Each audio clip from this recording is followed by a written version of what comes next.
guys. It's so good of you to connect today. Welcome to Evolve. I am your host, Monette, and I'm so excited to get into this week's practical tip, which is about one of my favorite topics, waking up to synchronicity. Waking up to synchronicity. So I have to ask you, have you ever had a feeling that you've been in a moment before? You know that feeling of deja vu, one where we've all experienced at some point in our lives. We very often dismiss that feeling. We may even brush it off as merely a coincidence, and then something else happens and we know that it is more than a coincidence. That seeking suspicion is 100% accurate.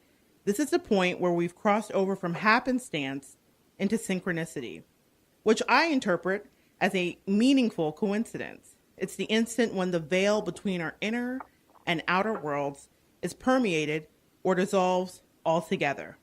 Today, my guest has a very unique story of ancestral synchronicity. It's a story of attraction, but most importantly, it's a story of paying attention to the seeming minutia that the universe presents in a flurry of synchronicities that led her to her destiny. Terry has long held interest in the unseen. She utilizes her deep connection to the earth in order to pick up on the synchronicities of life. As a university-trained artist and part-time baby whisperer, that's right, she has the ability to visit with children in their mother's stomach, yes, in utero, and request the actual date that they will be arriving. Not the date that the doctors or the medical professionals have dictated, but the actual date that these babies have decided to make their debut, which I have always thought is so fascinating. We all have various modalities, and that's just one of Terry's that has worked for her on several occasions. So now Terry is semi-retired, and she spends a lot of her time hunting antiques and treasures, which have become her passion. Terry is a lover of secrets and all things mysterious. Her life ethos is to patiently ask questions until the hidden reveals itself to her. So I'm so pleased for all of us to go treasure attracting with Terry today. It's so good to get to exchange some energy with you today, Terry. How are you doing? I'm doing great. Thank you so much. It's a pleasure to be here. I'm so excited about your story because there are so many facets, I think, that can be helpful to our listeners today. So the first thing I want to ask you is, can you tell us about some time in your life where you have attracted treasure? And what are your thoughts on the practical tip for the day, waking up to synchronicity? What are your thoughts on synchronicity? Well, I agree with you. Synchronicity is amazing. I've always called it serendipity, fortuitous discoveries made accidentally that have more than luck behind them, more like a directed pull from the universe. And with that directed pull, have you ever had any instance where it led you into this treasure attracting that you do? I mean, actual treasure, or is it just kind of more a figurative thing? Well, it's both. It's funny you should call it treasure because I do have a story about that. It happened about a year ago. My boyfriend, my partner, and I were talking about treasure, and we decided to take his metal detector and see what we could stir up. So we went to the beach, and we set up the equipment, and we started to look. But prior to that, as we're going, I was very, very excited, and I was thinking, well, if there's any time to use your intuition, now would be the time. So on the way there, which was a good drive, maybe an hour, I was concentrating on that. I was deep breathing and meditating and being very quiet, and I noticed some signs along the way. Okay, I'm going to interject right here. This is important, I think, in synchronicity.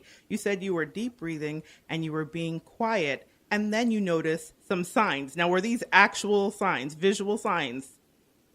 Well, both. Okay. First of all, I looked out the window and I glanced up as he is driving, and I see a sign for an antique store, and it said something like trash and treasure. Okay.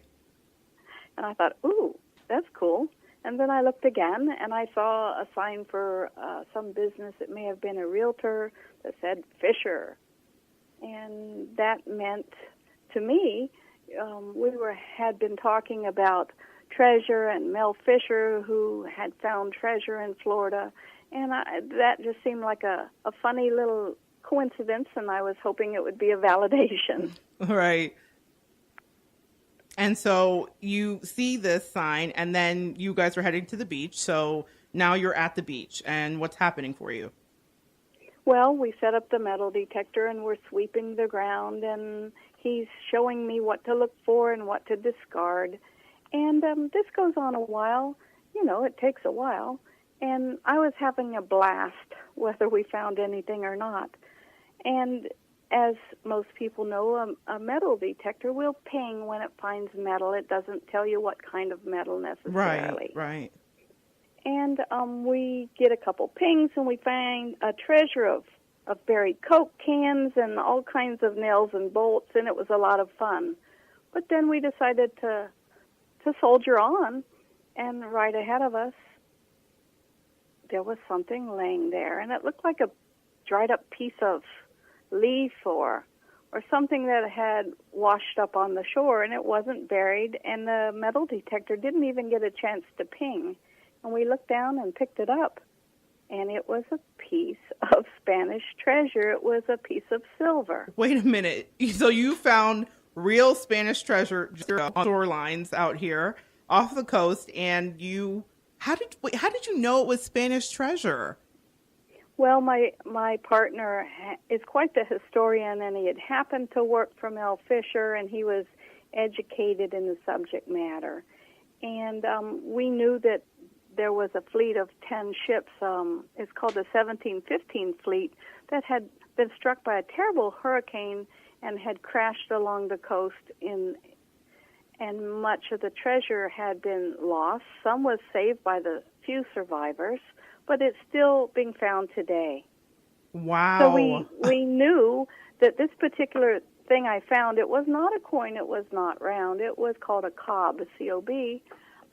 They're actually cut with tin snips in irregular shapes. It's a little bit bigger than a quarter.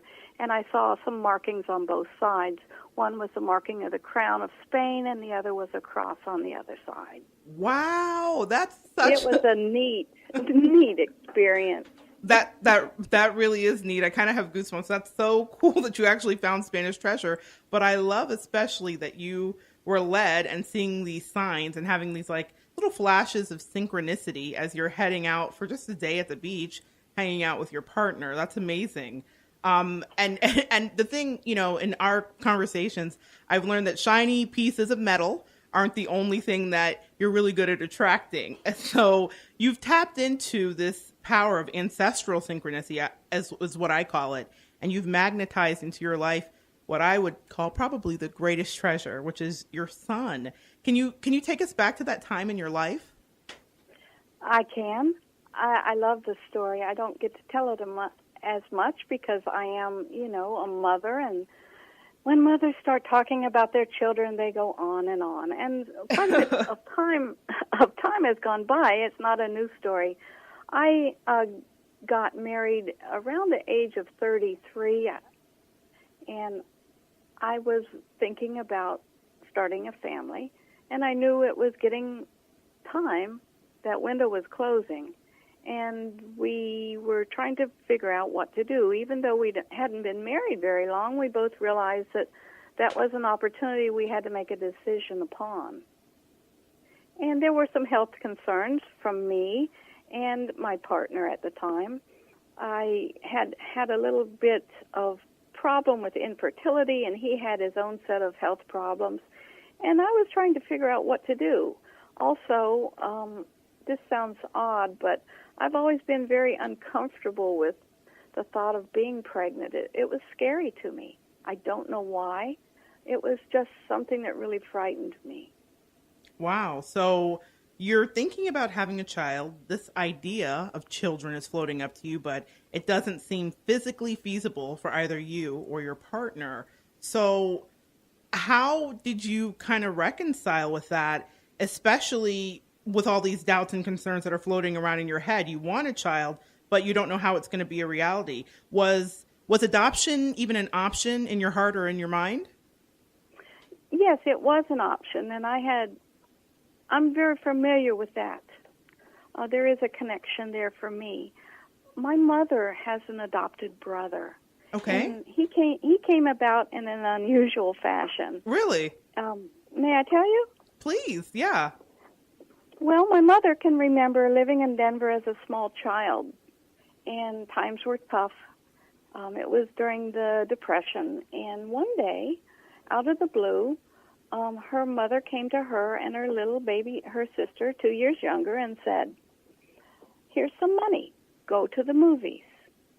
So they walked down to the movie palace, and when they came back, they had a new baby brother. Wow, a new baby brother after a day at the movies. I mean, wow. I don't know if my mother remembers it because she had found money and there was none to be given out, and it was terribly exciting, or the arrival of a baby. In any case, she remembers it very vividly. And what happened was, my grandparents knew a couple that were having a baby, and for some reason, I don't know, decided they couldn't keep the baby. So the lady came to the apartment and had the baby, which was not unusual at that time. And the baby was born healthy at home, and the couple left, and my grandparents agreed to raise the child. And that's my uncle. Wow. So not only did this magical thing happen where your mother goes to the movies with her sister and comes back to a new baby brother, but it was with a piece of silver. with a piece of silver. So we've tied in your silver from the treasure hunt. Okay. So with That's the true. piece of silver, this thing happens for you or for your family and your mother at that time, which I'm sure was terribly exciting.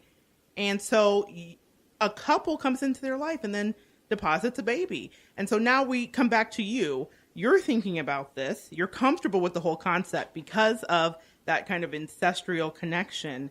So how did it come about? Did you go to an adoption agency? How exactly were you presented with the child that you were hoping for?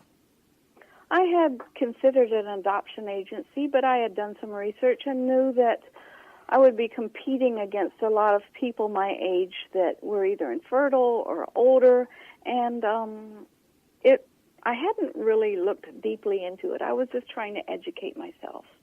And then around Easter time, I went home to visit family, and my sister, who's 2 years older than me, was having a big Easter dinner, and my husband and I attended, and she started telling me about this girl that worked for her that was about 7-8 months pregnant, and that the girl wanted my sister to adopt the baby. Okay. And she said, "I don't need a baby. My daughter's starting college. Terry, you should adopt the baby."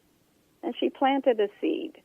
Wow. So we had and so we started driving home, and about 45 minutes into our trip, we stopped at a phone booth and called and said, "You know what? We've been talking about it. We want to meet this gal and go forward." Wow. So just a seed planted takes you from conceptualizing the idea of a child to actually knowing that a child is a possibility in spite of the fertility issues and in spite of the health issues with your partner at the time. The universe was presenting all these kind of synchronistic events and unfoldings, if you will, that were leading you right to your child. That's true. Okay. It's kind of amazing. I mean, it's such a normal story for me that when you tell it, it just sounds so much more amazing. Well, it's pretty magical to me. I mean, it's just very inspiring, but I have to ask you now that the idea, okay, at this point in your life, the idea has taken root. Did you have any doubts about the adoption? Were there any other synchronistic events that happened, or did it just seem... Yes. Okay, go ahead.